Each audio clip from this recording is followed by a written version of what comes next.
Anthony Volpe, 5'11", 180 pounds. He's 21 years old, has already debuted in AAA. Ross, go nuts on the guy because I know you really like him. So every year at Scout the Statline since 2019, it was 3 years, we've had a couple really big names. And there's usually one standout every single year that I can think of that it's like, this was our win because we picked this guy out. He wasn't even sniffing top 100 lists. And the next thing you know, he's a top 10 guy. 2021, it was Anthony Volpe. We nailed this guy. Nobody was to Anthony Volpe quicker than we were.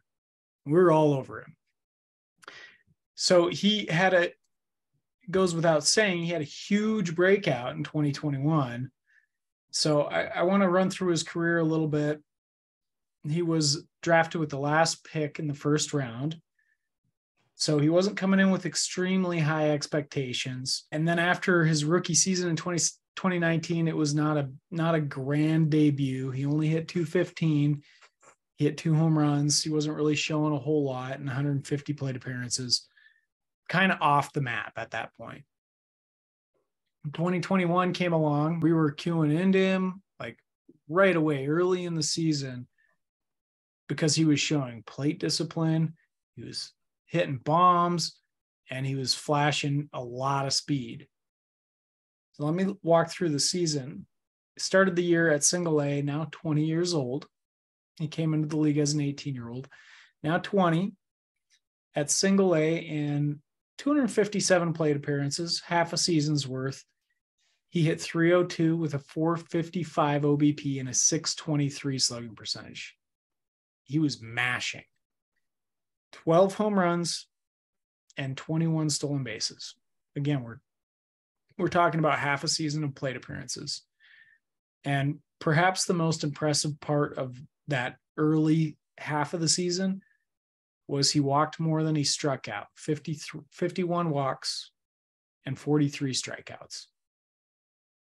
Second half of the season, he's promoted to high A, and we saw a lot more of the same. Numbers dropped slightly, but I think he was actually growing into power. We're talking about 1 less plate appearances at high A than single A, and he actually hit 3 more home runs.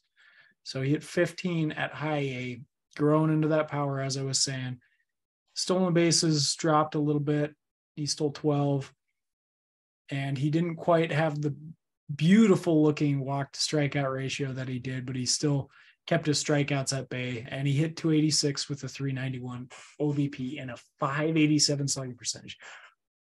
Overall slash on the season, 294 with a 423 OBP and a 604 slugging percentage.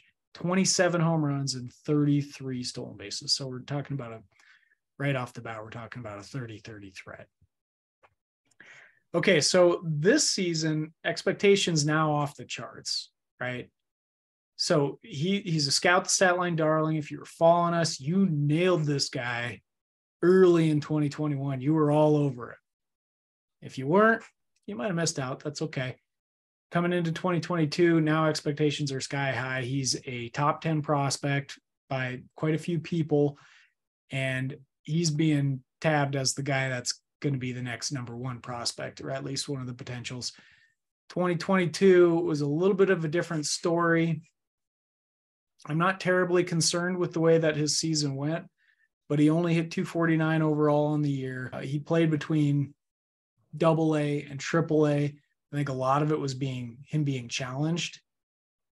So we saw more strikeouts. Walk rate didn't quite hold up as well. He did start, I was watching him very closely, and he did start figuring AA out before he got promoted. He was starting to hit there a lot better around the time he got promoted. And then he was challenged again, and so his numbers took another dip there. Still, nonetheless, in a full season of plate appearances, he again hit over 20 home runs, 21 home runs, and he stole 50 bases this year. He really turned up the speed. But only hit 249 with a 342 OBP and a 460 slugging percentage. His prospect stock has probably dipped a little bit, but not a lot. At this point, again, if you're watching us in early 2020, you already own this guy. And I'm saying if you own him now, stick with him. If you don't, I'd maybe wait to see how he starts out this next year. But he's going to be a professional in 2023. Yeah. And if he's hitting the ball well, he'll probably spend most of the season in the majors. Big hole with the Yankees right now. Big Purposeful. hole. They could have filled that hole if they wanted to. Yeah. They're holding that position because they know Volpe is right there to fill it. And if not Volpe, they got Peraza that they could look at as well. I don't think that that's who they're holding the position for, though. No. Yeah, I want to really hammer that home that there's a big hole sitting with the Yankees right now, and somebody's going to get the call real early in the season. And I believe it's going to be this gentleman right here. Anthony Volpe will be the starting shortstop for the Yankees. I agree. So his scout grade equivalencies, I'm going to just contrast these with Jordan Lawler, who had a 60 for hit. Volpe is a lot lower at 50, just an average hit tool, but he comes in with 60 grade power and 60 grade speed. He projects as a 2020 player, 23 home runs and 25 stolen bases. It's pretty nice. And really, his projections only show him striking out in 19% of his plate appearances, which is pretty promising for these top-end guys. There's not a whole lot of these guys that are striking out less than 20% at peak. So I think that the hit tool could end up coming around a little bit if he's able to make better contact when he does. They have an ETA of 2023. As I said, I'd imagine he spends most of the season there if he starts out playing well. And he gets a comp to Ray Lankford. We're talking about 2020 players, and we just talked about Lawler with Reggie Sanders. Ray Lankford was a St. Louis Cardinal, played through the 90s and the early 2000s. Very much a 30-30 sort of threat type of player. He had at peak, he had 2 seasons where he hit 31 home runs. And early in his career, he was stealing over 40 bases per season. Very similar kind of career to Reggie Sanders, but I think he hit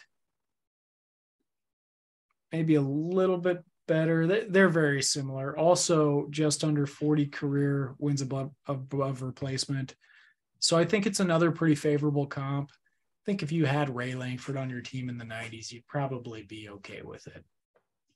If you don't own him yet, you're probably not going to be able to get him. I would imagine every owner of Anthony Volpe is waiting for this year. Anybody that is holding Anthony Volpe right now is not letting him go this year. They want to see what he's going to do, because I think everybody's got that similar vibe in him that he's going to be their starting shortstop this year. If you enjoyed this video, please like, subscribe, and of course visit our website, scoutthestatline.com, for more.